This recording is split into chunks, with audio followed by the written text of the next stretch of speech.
बरसों बाद वही नदी, वही धूल भरी पगडंडी और वही छोटा सा डाकघर, बस बदल गया था तो उसका रखवाला। इस बार गांव में आए नए पोस्टमास्टर का नाम था शरद। उम्र 35 के आसपास, आंखों में शहर की थकान और मन में किसी अनजानी कमी की टीस। वह जब पहली बार डाकघर की दहलीज पर खड़ा हुआ तो हवा में पुराने कागजों की गंध और लोगों की उम्मीदों की आहट साथ साथ बह रही थी। डाकघर के पीछे वाली झोंपड़ी में रहने वाली रतन अब छोटी बच्ची नहीं रही थी। समय ने उसे चुप्पी और सहनशीलता की भाषा सिखा दी थी। शरद ने उसे पहली बार देखा तो उसे लगा जैसे गांव की धूल ने किसी कहानी को संभाल कर रखा हो। रतन चिट्ठियां छांटने में मदद कर देती, पानी भर लाती और बिना पूछे काम कर जाती। उसकी आंखों में प्रश्न कम भरोसा अधिक था। शरद को शहर में आए हुए कुछ ही दिन हुए थे कि उसे समझ आ गया, यह जगह कागजों से नहीं रिश्तों से चलती है। एक शाम उसने रतन से पूछा, पढ़ती हो? रतन ने सिर झुका लिया। थोड़ा बहुत। किताबें नहीं हैं? उस रात शरद देर तक दीपक के नीचे बैठा रहा। उसे लगा जैसे कोई पुराना कर्ज है जो उसे चुकाना है, न जाने किसका। अगले सप्ताह से रतन के दिन बदलने लगे। शरद ने उसे पास के स्कूल में दाखिल कराया। किताबें, स्लेट और एक नीली पेंसिल छोटी छोटी चीजें थी, पर रतन के लिए ये नए आकाश के दरवाजे थे। शरद हर शाम उससे पढ़ाई की बात करता, कभी पत्र लिखने का ढंग सिखाता तो कभी शब्दों के अर्थ खोलता। रतन की चुप्पी में अब सवाल उगने लगे थे। गांव वाले देखते और मुस्कुराते। कोई कहता पोस्टमास्टर बाबू बड़ा दिल वाला है, तो कोई फुसफुसाता अकेली लड़की है, सहारा मिल गया। शरद इन बातों से दूर रहता। उसके लिए यह किसी एहसान का मामला नहीं था। उसे लगता था कि शिक्षा देना दरअसल अपने भीतर की किसी सूनी जगह को भरना है।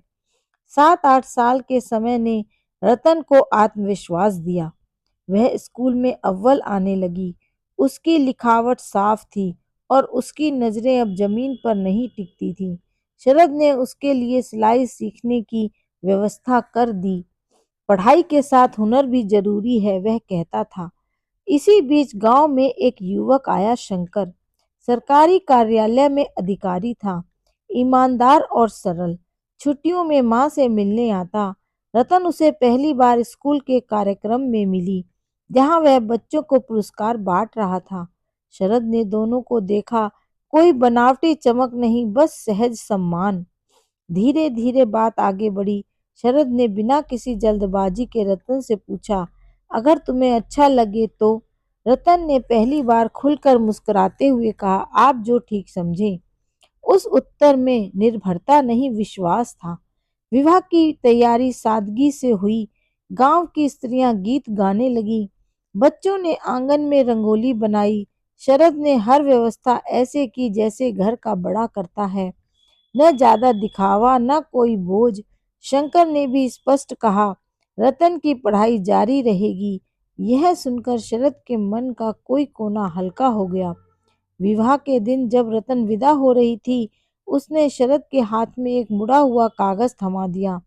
मेरी पहली चिट्ठी, उसने कहा। शरद ने पढ़ा। आपने मुझे अक्षर दिए, मैंने उनसे अपना नाम लिखा। आपने रास्ता दिखाया, मैंने चलना सीखा।